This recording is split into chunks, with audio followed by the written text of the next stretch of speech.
بسم اللہ الرحمن الرحیم۔ السلام علیکم ورحمۃ اللہ وبرکاتہ۔ ایک مرتبہ حضور نبی کریم علیہ الصلوۃ والسلام ذو المجاز کی بازار میں دعوت اسلام کا باعث فرمانے کے لیے تشریف لے گئے اور لوگوں کو کلمہ حق کی دعوت دی تو ابو جہل آپ صلی اللہ علیہ وآلہ وسلم پہ دھول اڑاتا جاتا تھا اور کہتا تھا کہ لوگوں اس کے فریب میں مت آنا، یہ چاہتا ہے کہ تم لوگ لات و عزا کی عبادت چھوڑ دو۔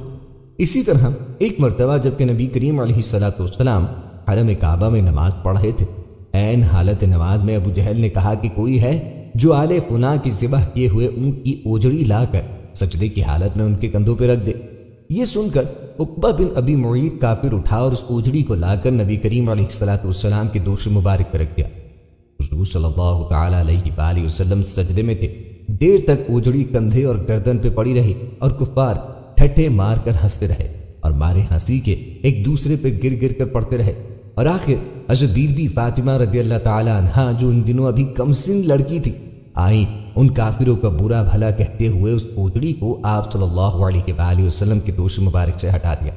حضور نبی کریم علیہ الصلوۃ والسلام کے قلب مبارک پر قریش کی اس شرارت سے انتہائی صدمہ گزرا اور نماز سے فارغ ہو کر 3 مرتبہ یہ دعا مانگی، یعنی اے اللہ تو قریش کو اپنی گرفت میں پکڑ لے۔ پھر ابو جہل، عتبہ بن ربیعہ، شیبہ بن ربیعہ، ولید بن عتبہ، امیہ بن خلف، امارہ بن ولید کا نام لے کر دعا مانگی کہ الہی تو ان لوگوں کو اپنی گرفت میں لے۔ حضرت عبداللہ بن مسعود رضی اللہ تعالیٰ عنہ فرماتے ہیں کہ خدا کی قسم میں نے ان سب کافروں کو جنگ بدر کے دن دیکھا کہ ان کی لاشیں زمین پہ پڑی ہیں، پھر سب کفار کی لاشوں کو نہایت ذلت کے ساتھ گھسیٹ کر بدر کے گڑھے میں ڈال دیا گیا، اور حضور نبی کریم علیہ الصلوۃ والسلام نے فرمایا کہ ان گڑھے والوں پر خدا کی لعنت ہے۔ ایک مرتبہ مشرکین مکہ آقا کریم علیہ الصلوۃ والسلام کے پاس آئے اور کہنے لگے اگر آپ اللہ کے سچے رسول ہیں تو چاند کے 2 ٹکڑے کر کے دکھاؤ۔ آپ علیہ الصلوۃ والسلام نے فرمایا پھر کیا تم مجھ پر ایمان لاؤ گے؟ انہوں نے کہا اگر آپ چاند کے 2 ٹکڑے فرما دے تو ہم آپ کا کلمہ پڑھ کر مسلمان ہو جائیں گے۔ چنانچہ اس رات چاند کی 14 تاریخ تھی، چاند اپنے پورے شباب کے ساتھ چمک رہا تھا۔ جو ہی آقا کریم علیہ الصلوۃ والسلام نے اپنی انگشت مبارکہ سے چاند کی طرف اشارہ کیا تو چاند 2 ٹکڑے ہو گیا۔ حضرت ابو زید انصاری رضی اللہ عنہ روایت کرتے ہیں کہ نبی کریم علیہ الصلوۃ والسلام نے مجھے فرمایا میرے قریب ہو جاؤ، پھر میرے سر اور داڑھی مبارک پہ اپنا دست مبارک پھیرا اور دعا فرمائی الہی اسے زینت بخش اور اس کے حسن و جمال کو دوام عطا فرما۔ راوی کہتے ہیں کہ انہوں نے 100 سال سے زائد عمر پائی لیکن ان کے سر اور داڑھی کے چند بال ہی سفید ہوئے تھے۔ ان کا چہرہ صاف اور روشن رہا اور تادم آخر ایک ذرا بھر چکن بھی نمودار نہ ہوئی۔ سیدنا حضرت انس رضی اللہ تعالیٰ عنہ سے روایت ہے کہ ایک انصاری گھرانے میں ایک اونٹ تھا جس پر وہ کھیتی باڑی کے لیے پانی بھرا کرتے تھے، وہ ان کے قابو میں نہ رہا اور انہیں اپنی پشت پانی لانے کے لیے استعمال کرنے سے روک دیا۔ انصار صحابہ حضور نبی کریم علیہ الصلوۃ والسلام کی بارگاہ اقدس میں حاضر ہوئے، آقا کریم کی بارگاہ میں عرض کی یا رسول اللہ ہمارا ایک اونٹ تھا، ہم اس سے کھیتی باڑی کے لیے پانی لینے کا کام لیتے تھے اور وہ ہمارے قابو میں نہ رہا، اب وہ خود سے کوئی کام نہیں لینے دیتا، ہمارے کھیت کھلیان اور باغ پانی کی قلت کے باعث سوکھ گئے ہیں، قربان جاؤں اپنے آقا جناب محمد مصطفیٰ صلی اللہ تعالی علیہ وآلہ وسلم۔ صحابہ کرام کو فرمایا اٹھو، بس سارے اٹھ کھڑے ہوئے اور اس انصاری کے گھر تشریف لے گئے۔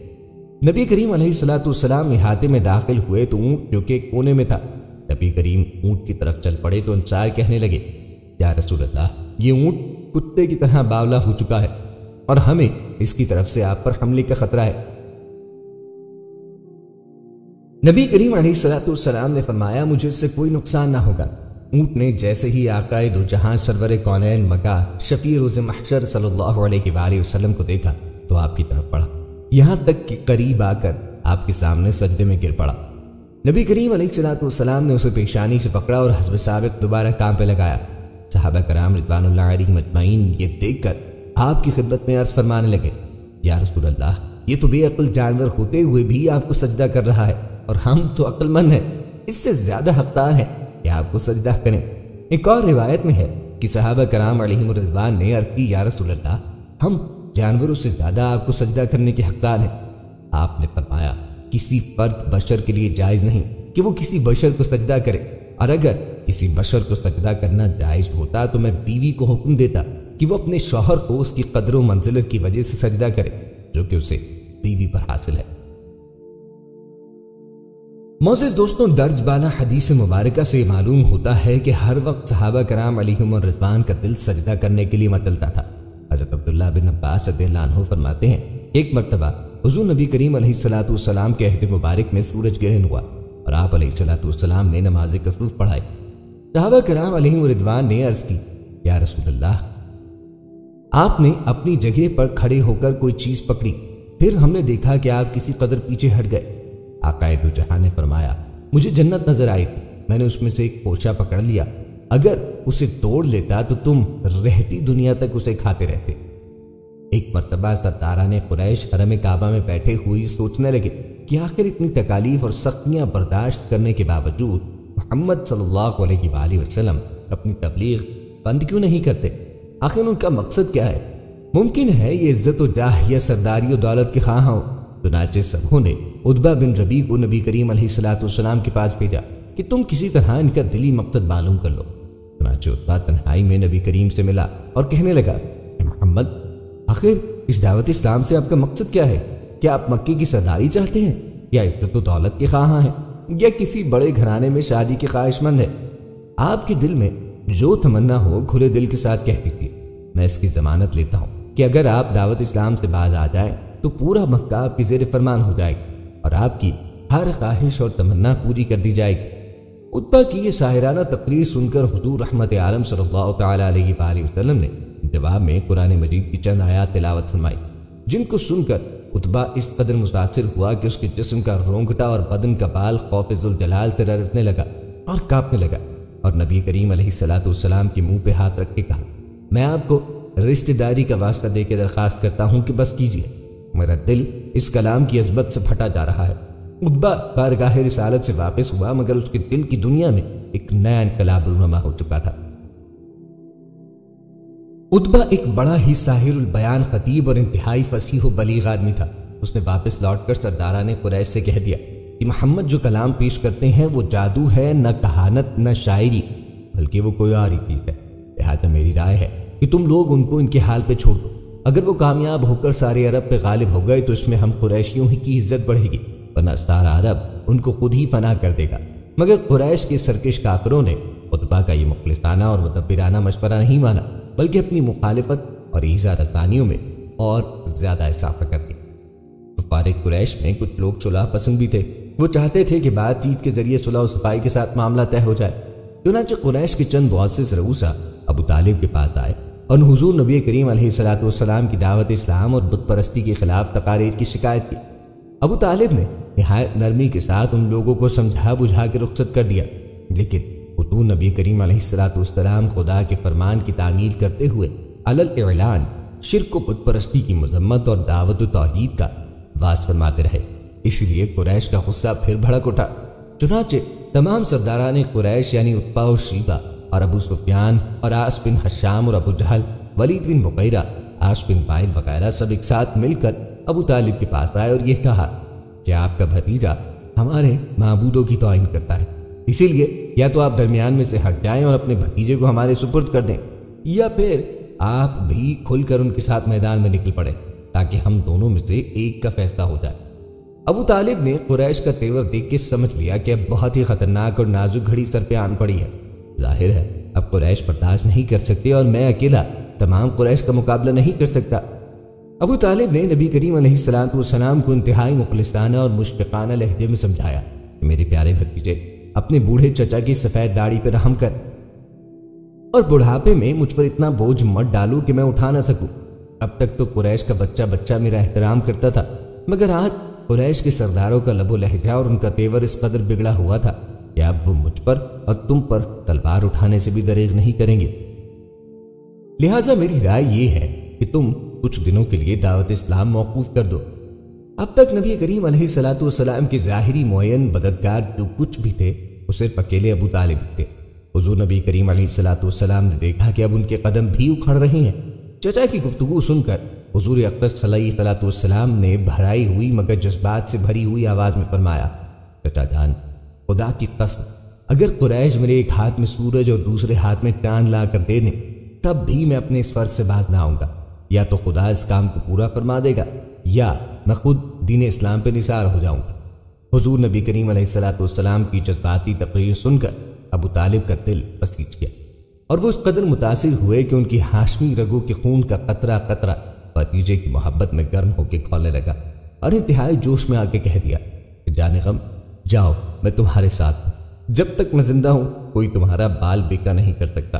معزز دوستوں، کفار مکہ نے جب اپنے ظلم و ستم سے مسلمانوں پہ عرصہ حیات تنگ کر دیا تو حضور رحمت عالم نے مسلمانوں کو حبشہ جا کے پناہ لینے کا حکم دیا۔ حبشہ کے بادشاہ کا نام اسحمہ اور لقب نجاشی تھا۔ عیسائی دین کا پابند تھا مگر بہت ہی انصاف پسند اور ہمدل تھا، اور تورات و انجیل وغیرہ آسمانی کتابوں کا بہت ہی ماہر عالم تھا۔ اعلان نبوت کے 5ویں سال رجب کے مہینے میں 11 مرد اور 4 عورتوں نے حبشہ کی جانب ہجرت کی۔ کفار مکہ کو جب ان لوگوں کی ہجرت کا پتہ چلا تو ان ظالموں نے ان لوگوں کی گرفتاری کے لیے ان کا تعاقب کیا، لیکن یہ لوگ کشتی پہ سوار ہو کے روانہ ہو چکے تھے، اس لیے کفار ناکام واپس لوٹے۔ یہ مہاجرین کا قافلہ حبشہ کی سرزمین میں اتر کر امن و امان کے ساتھ خدا کی عبادت پہ مصروف ہو گیا۔ چند دنوں کے بعد یہ ناگہاں خبر پھیل گئی کہ کفار مکہ مسلمان ہو گئے۔ یہ خبر سن کر چند لوگ حبشہ سے مکہ لوٹ آئے، مگر یہاں آ کے پتہ چلا کہ خبر غلط تھی۔ چنانچہ بعض لوگ تو پھر حبشہ چلے گئے مگر کچھ لوگ مکے میں روپوش ہو کے رہنے لگے۔ کفار مکہ نے ان لوگوں کو ڈھونڈ نکالا اور ان لوگوں پر پہلے سے بھی زائد ظلم ڈھانے لگے، تو حضور نبی کریم علیہ الصلوۃ والسلام نے پھر لوگوں کو حبشہ چلے جانے کا حکم دیا۔ چنانچہ حبشہ سے واپس آنے والے اور ان کے ساتھ دوسرے مظلوم مسلمان کل 83 مرد اور 18 عورتوں نے حبشہ کی جانب ہجرت کی۔ تمام مہاجرین نہایت امن و سکون کے ساتھ حبشہ میں رہنے لگے، اگر کفار مکہ کو کب گوارا ہو سکتا تھا کہ فرزندان توحید کہیں امن و چین کے ساتھ رہ سکے۔ ان ظالموں نے کچھ تحائف کے ساتھ عمرو بن العاص اور عمارہ بن ولید کو بادشاہ حبشہ کے دربار میں اپنا سفیر بنا کے بھیجا۔ ان دونوں نے نجاشی کے دربار میں پہنچ کر تحفوں کا نذرانہ پیش کیا اور بادشاہ کو سجدہ کر کے فریاد کرنے لگے، اے بادشاہ، ہمارے کچھ مجرم مکے سے بھاگ کر آپ کے ملک میں پناہ گزین ہو گئے، آپ ہمارے ان مجرموں کو ہمارے حوالے کر دیجیے۔ یہ سن کر نجاشی بادشاہ نے مسلمانوں کو دربار میں طلب کیا اور حضرت علی رضی اللہ تعالیٰ عنہ کے بھائی حضرت جعفر مسلمانوں کے نمائندہ بن کر گفتگو کے لیے آگے بڑھے اور دربار کے آداب کے مطابق بادشاہ کو سجدہ نہیں کیا بلکہ صرف سلام کر کے کھڑے ہو گئے۔ درباریوں نے ٹوکا تو حضرت جعفر رضی اللہ تعالیٰ عنہ نے فرمایا کہ ہمارے نبی رسول اللہ صلی اللہ تعالیٰ علیہ وآلہ وسلم نے خدا کے سوا کسی کو سجدہ کرنے سے منع فرمایا ہے، اسی لیے میں بادشاہ کو سجدہ نہیں کر سکتا۔ اس کے بعد حضرت جعفر بن ابی طالب رضی اللہ عنہ نے درباری شاہی میں اس طرح تقریر فرمائی، اے بادشاہ، ہم لوگ ایک جاہل قوم تھے، شرک و بت پرستی کرتے تھے، لوٹ مار، چوری ڈکیتی، ظلم و ستم اور طرح طرح کی بدکاریوں اور بدعمالی میں مبتلا تھے۔ اللہ تعالیٰ نے ہماری قوم میں ایک شخص کو اپنا رسول بنا کے بھیجا جس کی حسب و نسب اور صدق و دیانت کو ہم پہلے سے جانتے تھے۔ اس رسول نے ہم کو شرک و بت پرستی سے روک دیا اور صرف ایک خدائے واحد کی عبادت کا حکم دیا اور ہر قسم کی ظلم و ستم اور تمام برائیوں اور بدکاریوں سے ہم کو منع کیا۔ ہم اس رسول پہ ایمان لائے اور شرک و بت پرستی چھوڑ کر تمام برے کاموں سے تائب ہو گئے۔ بس یہی ہمارا گناہ ہے جس پر ہماری قوم ہماری جان کی دشمن ہو گئی، اور ان لوگوں نے ہمیں اتنا ستایا کہ ہم اپنے وطن کو خیر بات کہہ کر آپ کی سلطنت کے زیر سایہ پرامن زندگی بسر کر رہے ہیں۔ اب یہ لوگ ہمیں مجبور کر رہے ہیں ہم اسی پرانی گمراہی میں پھر واپس لوٹ جائیں۔ حضرت جعفر رضی اللہ تعالیٰ عنہ کی تقریر سے نجاشی بادشاہ بے حد متاثر ہوا۔ یہ دیکھ کر کفار مکہ کے سفیر عمرو بن العاص نے اپنے ترکش کا آخری تیر بھی پھینک دیا اور کہا کہ اے بادشاہ، یہ مسلمان لوگ آپ کے نبی حضرت عیسیٰ علیہ السلام کے بارے میں کچھ دوسرا ہی اعتقاد رکھتے ہیں جو آپ کے عقیدے کے بالکل ہی خلاف ہے۔ یہ سن کر نجاشی بادشاہ نے حضرت جعفر رضی اللہ تعالیٰ عنہ سے اس بارے میں سوال کیا تو آپ نے سورہ مریم کی تلاوت فرمائی۔ کلام ربانی کی تاثیر سے نجاشی بادشاہ کے قلب پہ اتنا گہرا اثر پڑا کہ اس پر رقت طاری ہو گئی اور اس کی آنکھوں سے آنسو جاری ہو گئے۔ حضرت جعفر رضی اللہ تعالیٰ عنہ نے فرمایا کہ ہمارے رسول صلی اللہ علیہ وآلہ وسلم نے ہم کو یہی بتایا ہے کہ حضرت عیسیٰ علیہ السلام خدا کے بندے اور اس کے رسول ہیں، جو کنواری مریم رضی اللہ تعالیٰ عنہ کے شکم مبارک سے بغیر باپ کے خدا کی قدرت کا نشان بن کے پیدا ہوئے۔ نجاشی بادشاہ نے بڑے غور سے حضرت جعفر رضی اللہ تعالیٰ عنہ کی تقریر کو سنا اور یہ کہا کہ بلا شبہ انجیل اور قرآن دونوں ایک ہی آفتاب ہدایت کے دو نور ہیں، اور یقیناً حضرت عیسیٰ علیہ السلام خدا کے بندے اور اس کے رسول ہیں، اور میں گواہی دیتا ہوں کہ بے شک حضرت محمد صلی اللہ علیہ وآلہ وسلم خدا کے وہی رسول ہیں جن کی بشارت حضرت عیسیٰ علیہ السلام نے انجیل میں دی ہے، اور اگر میں دستور سلطنت کے مطابق تخت پر شاہی پر رہنے کا پابند نہ ہوتا تو میں خود مکے جا کر رسول نبی کریم علیہ الصلوۃ والسلام کی جوتیاں سیدھی کرتا اور ان کے قدم دھوتا۔ بادشاہ کی تقریر سن کر اس کے درباری جو کٹر قسم کے عیسائی تھے ناراض و برہم ہو گئے، مگر نجاشی بادشاہ نے جوش ایمانی میں سب کو ڈانٹ پھٹکار کے خاموش کر دیا اور کفار مکہ کے تحائف کو واپس لوٹا کر عمرو بن العاص اور عمارہ بن ولید کو دربار سے نکلوا دیا اور مسلمانوں سے کہا کہ تم لوگ میری سلطنت میں جہاں چاہو امن و سکون کے ساتھ آرام و چین کی زندگی بسر کرو، کوئی تمہارا کچھ بھی نہیں بگاڑ سکتا۔ واضح رہے کہ نجاشی بادشاہ مسلمان ہو گیا تھا، چنانچہ اس کے انتقال پر حضور نبی کریم علیہ الصلوۃ والسلام نے مدینہ منورہ میں اس کی نماز جنازہ پڑھائی۔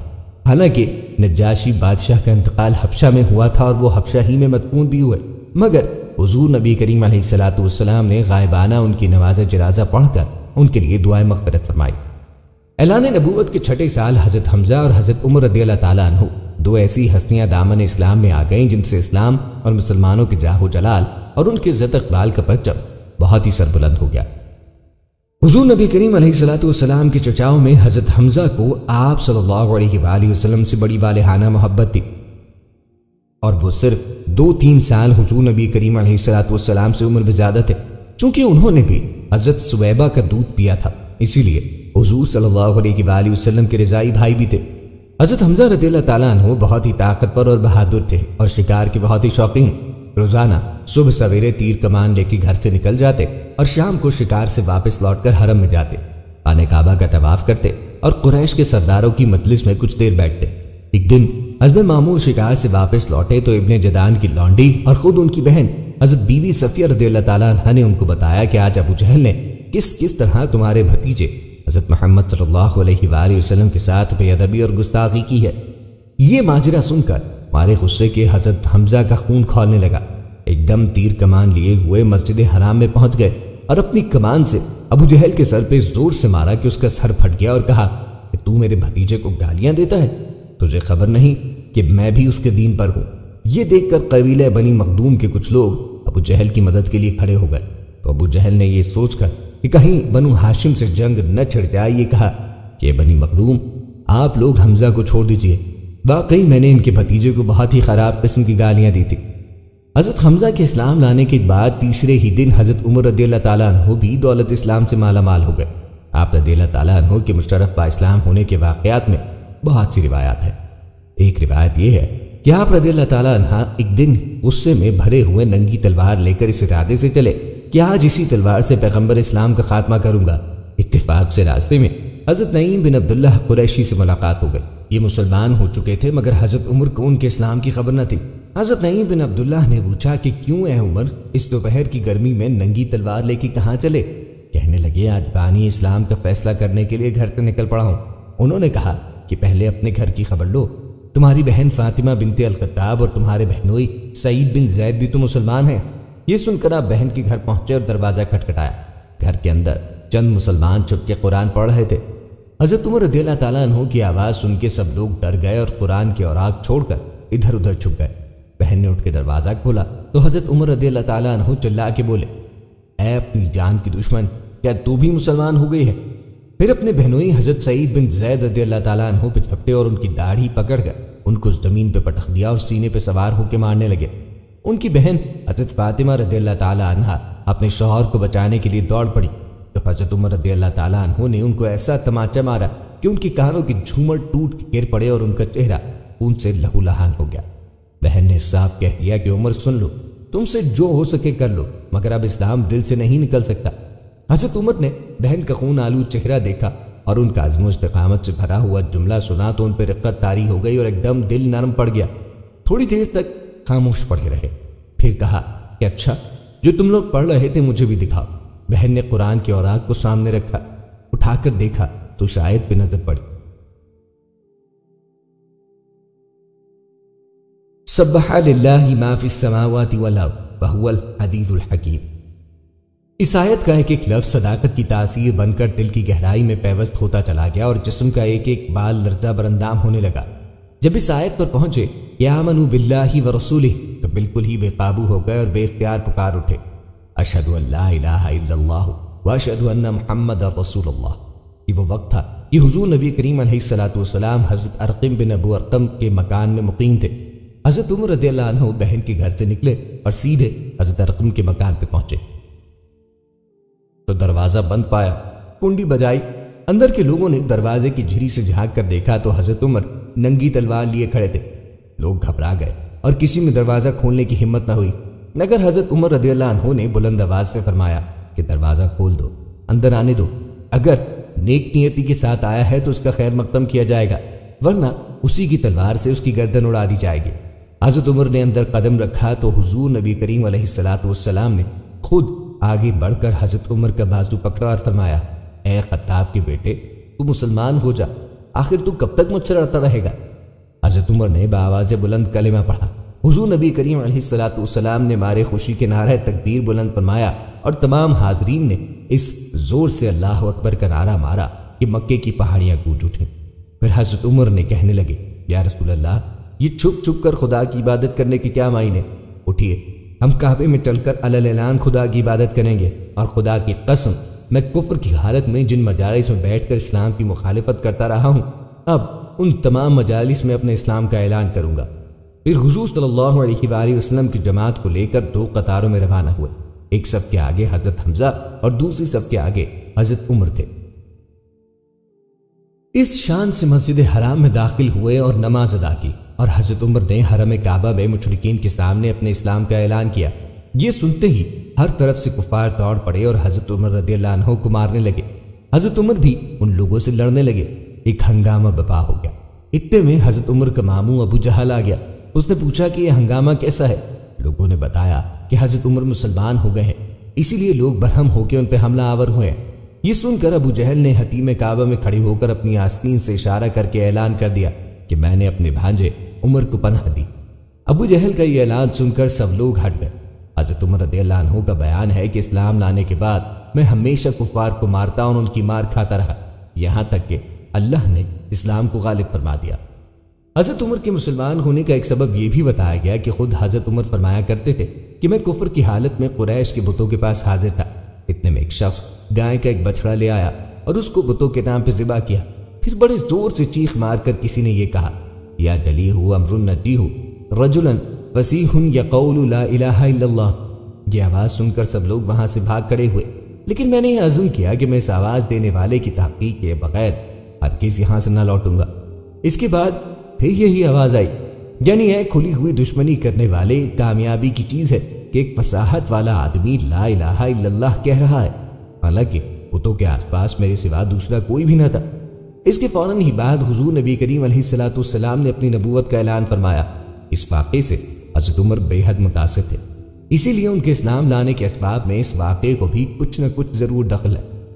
حضرت عمر رضی اللہ عنہ کو جب کفار مکہ نے بہت زیادہ ستایا تو عاص بن وائل سہمی نے بھی آپ رضی اللہ تعالیٰ عنہ کو اپنی پناہ میں لے لیا، جو زمانہ جاہلیت میں آپ کا حلیف تھا۔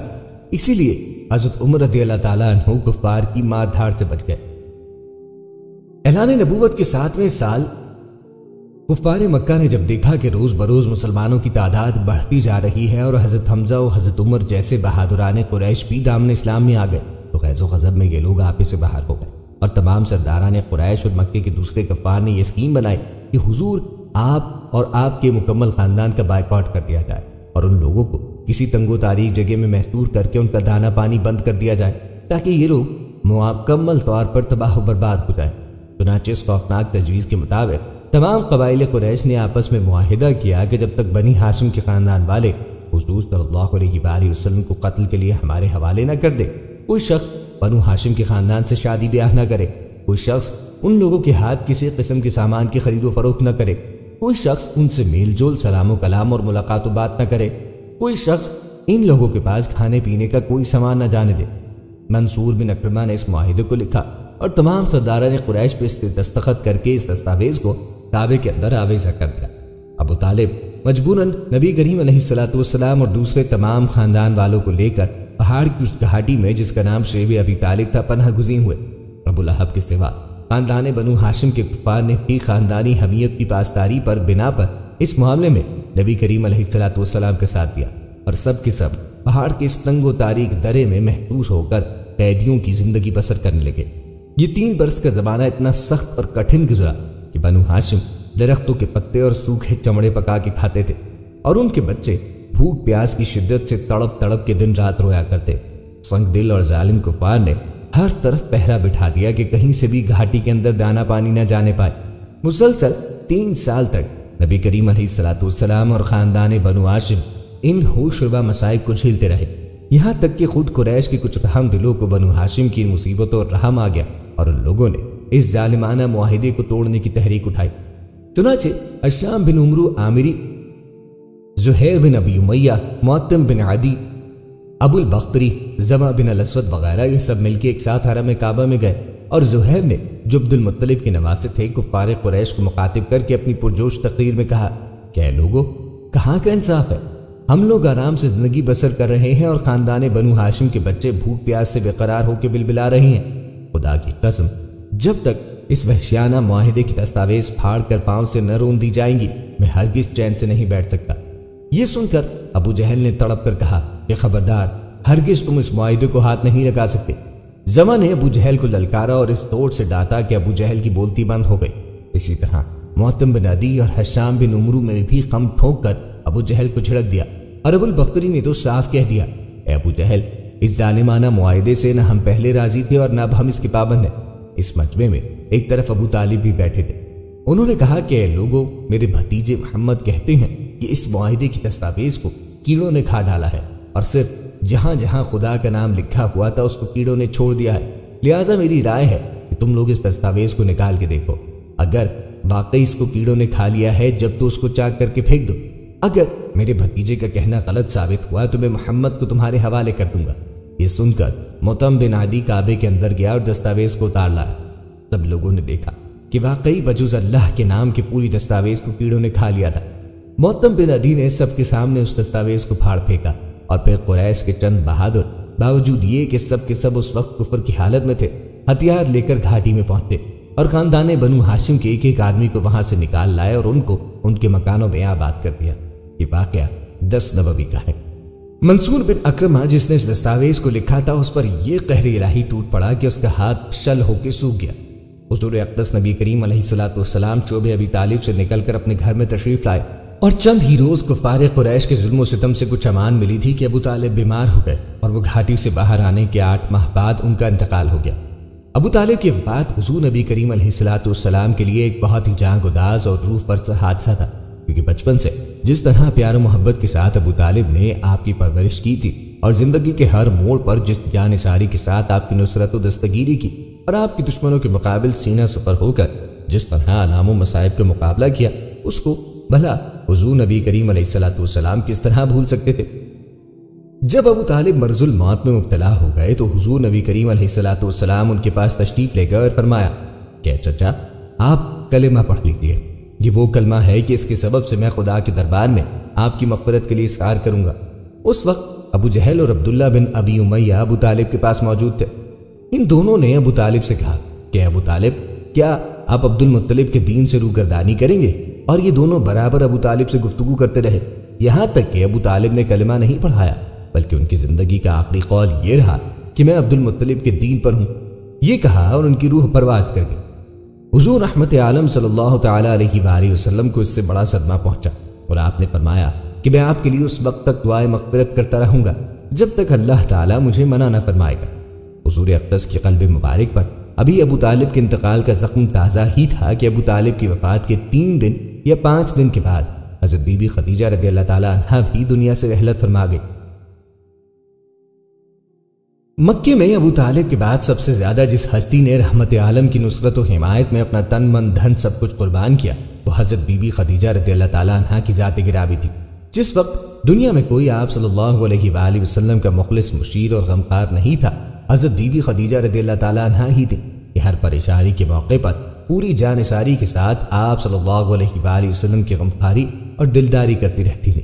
اسی لیے ابو طالب اور حضرت بی بی خدیجہ رضی اللہ تعالیٰ عنہا دونوں کی وفات سے آپ صلی اللہ علیہ وآلہ وسلم کے مددگار اور غمگسار دونوں ہی دنیا سے اڑ گئے، جس سے آپ کے قلب نازک پر اتنا عظیم صدمہ گزرا کہ آپ نے اس سال کا نام عام الحزن، غم کا سال رکھ دیا۔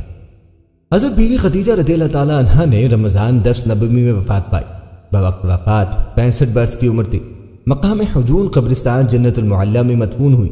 حضور رحمت عالم خود بنفس نفیس ان کی قبر میں اترے اور اپنے مقدس ہاتھوں سے ان کی لاش مبارک کو زمین کے سپرد فرمایا۔ مکے والوں کی اناد اور سرکشی کو دیکھتے ہوئے جب حضور رحمت عالم کو ان لوگوں کی ایمان لانے سے مایوسی نظر آئی تو آپ علیہ الصلوۃ والسلام نے تبلیغ اسلام کے لیے مکے کے قرب و جوار کی بستیوں کا رخ کیا۔ چنانچہ اس سلسلے میں آپ صلی اللہ تعالی علیہ وآلہ وسلم نے طائف کا بھی سفر فرمایا۔ اس سفر میں حضور علیہ الصلوۃ والسلام کے غلام حضرت زید بن حارثہ رضی اللہ تعالیٰ عنہ بھی آپ کے ہمراہ تھے۔ طائف میں بڑے بڑے عمراء اور مالدار لوگ رہتے تھے۔ ان رئیسوں میں عمرو کا خاندان تمام قبائل کا سردار شمار کیا جاتا تھا۔ یہ لوگ 3 بھائی تھے، عبد اللیل، مسعود، حبیب۔ حضور نبی کریم علیہ الصلوۃ والسلام ان تینوں کے پاس تشریف لے گئے اور اسلام کی دعوت دی۔ ان تینوں نے اسلام قبول نہیں کیا بلکہ انتہائی بیہودہ اور گستاخانہ جواب دیا۔ ان بد نصیبوں نے اسی پر بس نہیں کیا بلکہ طائف کے شریر غنڈوں کو بھی ابھار دیا کہ یہ لوگ نبی کریم علیہ الصلوۃ والسلام کے ساتھ برا سلوک کریں۔ چنانچہ لچ و لفنگوں کا یہ شریر گروہ ہر طرف سے آپ پر ٹوٹ پڑا اور یہ شرارتوں کے مجسمے آپ پر پتھر برسانے لگے، یہاں تک کہ آپ کے مقدس پاؤں زخموں سے لہو لہان ہو گئے۔ آپ کے موزے نالین مبارک خون سے بھر گئے۔ جب آپ علیہ الصلوۃ والسلام زخموں سے بےتاب ہو کر بیٹھ جاتے تو یہ ظالم انتہائی بے دردی کے ساتھ آپ کا بازو پکڑ کر اٹھاتے، اور جب آپ چلنے لگتے تو پھر آپ پہ پتھروں کی بارش کرتے اور ساتھ ہی ساتھ تانا زنی کرتے، گالیاں دیتے، تالیاں بجاتے، ہنسی اڑاتے۔ حضرت زید بن حارثہ رضی اللہ تعالیٰ عنہ دوڑ کر حضور نبی کریم علیہ الصلوۃ والسلام پر آنے والے پتھروں کو اپنے بدن پہ لیتے اور حضور کو بچاتے تھے، یہاں تک کہ وہ بھی خون میں نہا گئے اور زخموں سے نڈھال ہو کے بے قابو ہو گئے، یہاں تک کہ آخر آپ علیہ الصلوۃ والسلام نے انگور کے ایک باغ میں پناہ لی۔ یہ باغ مکے کے ایک مشہور کافر عتبہ بن ربیعہ کا تھا۔ حضور علیہ الصلوۃ والسلام کا یہ حال دیکھ کر عتبہ بن ربیعہ اور اس کے بھائی شیبہ بن ربیعہ کو آپ پہ رحم آیا اور کافر ہونے کے باوجود خاندانی حمیت میں جوش مارا۔ چنانچہ ان دونوں کفار نے حضور نبی علیہ الصلوۃ والسلام کو اپنے باغ میں ٹھہرایا اور اپنے نصرانی غلام اداس کے ہاتھ سے آپ کی خدمت میں انگور کا ایک خوشہ بھیجا۔ حضور نبی کریم علیہ الصلوۃ والسلام نے بسم اللہ پڑھ کر خوشے کو ہاتھ لگایا تو اداس تعجب سے کہنے لگا کہ اس رات کے لوگ تو یہ کلمہ نہیں پڑھا کرتے۔ حضور نبی کریم علیہ الصلوۃ والسلام نے دریافت فرمایا کہ تمہارا وطن کہاں ہے؟ اداس نے کہا میں شہر نینوا کا رہنے والا ہوں۔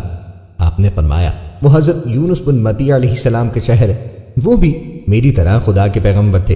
یہ سن کر اداس آپ کے ہاتھ پاؤں چومنے لگا اور فوراً ہی آپ کا کلمہ پڑھ کے مسلمان ہو گیا۔ اسی سفر میں جب آپ مقام نخلہ میں تشریف فرما ہوئے اور رات کو نماز تہجد میں قرآن پڑھ رہے تھے تو نصیبین کے جنوں کی ایک جماعت آپ کی خدمت میں حاضر ہوئی اور قرآن سن کر یہ سب جن مسلمان ہو گئے۔ پھر ان جنوں نے لوٹ کر اپنے قوم کو بتایا تو مکہ مکرمہ میں جنوں کی جماعت نے فوج در فوج آ کر اسلام قبول کیا۔ چنانچہ قرآن مجید میں سورہ جن کی ابتدائی آیات میں خداوند عالم نے اس واقعے کا تذکرہ فرمایا ہے۔ مقام نخلہ میں حضور نبی کریم علیہ الصلوۃ والسلام نے چند دنوں تک قیام فرمایا، پھر آپ علیہ الصلوۃ والسلام مقام ہرا میں تشریف لائے اور قریش کے ایک ممتاز سردار مطعم بن عدی کے پاس یہ پیغام بھیجا کہ کیا تم مجھے اپنی پناہ میں لے سکتے ہو؟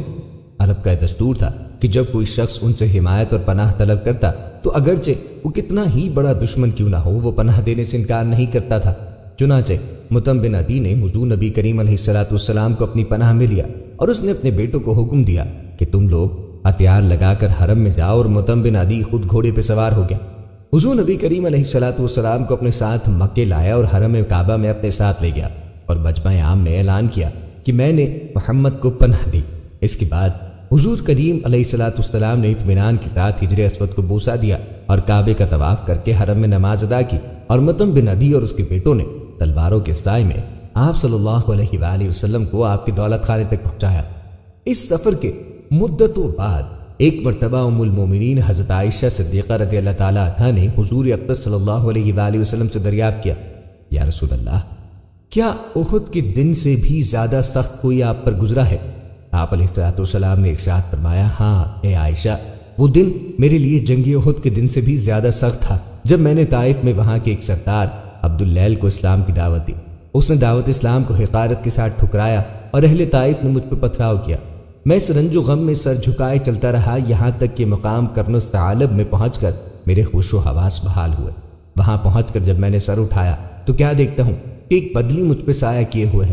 اس بادل میں سے جبرائیل نے آواز دی اور کہا کہ اللہ تعالیٰ نے آپ کی قوم کا قول اور ان کا جواب سن لیا، اور اب آپ کی خدمت میں پہاڑوں کا فرشتہ حاضر ہے تاکہ وہ آپ کے حکم کی تعمیل کرے۔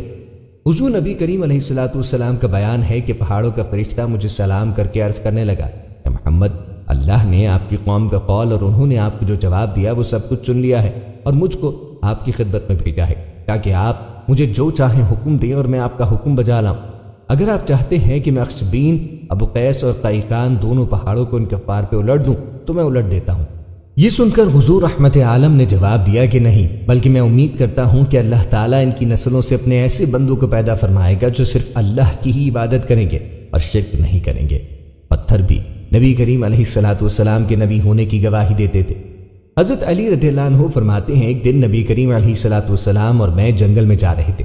جنگل کے درختوں نے جب حضور کو دیکھا تو جھک کر آپ پہ درود و سلام پڑھنا شروع کر دیا۔ یہ تو جانداروں کی حالت ہے، بے جان پتھروں سے نبی کی رحمت کے بارے میں پوچھتے ہیں، اے پتھروں بتاؤ محمد کون ہے؟ یہ ابو جہل آ گیا مٹھی میں پتھر لیے۔ ابو جہل کہتا ہے کہ حضرت محمد اگر یہ بتا دو کہ میری مٹھی میں کیا ہے تو میں کلمہ پڑھ لوں گا۔ حضور نبی کریم علیہ السلام نے پتھروں کی طرف اشارہ کر کے فرمایا بتاؤ میں کون ہوں؟ تو پتھروں نے نبی رحمت کی گواہی دی کہ آپ اللہ کے نبی رسول ہیں اور آپ کا مشن پروگرام سچا اور لاریب ہے۔ اس کھجور کی ٹہنی سے پوچھو نبی کریم علیہ السلام کی کیا رحمت کا عالم ہے جو وصال پیغمبر کے بعد اس قدر روئی کہ مسجد نبوی میں صحابہ کرام رضوان اللہ علیہم اجمعین نے اس کی بلند رونے کی آواز سنی۔ اس وقت تک روتی رہی جب تک پیغمبر دو جہاں کے ساتھ والی جگہ میں دفن نہ ہوئی۔ اس گدھے سے پوچھو جو نبی کریم علیہ السلام کی رحمت کو نہ پا کر اس کے غم میں مر گیا۔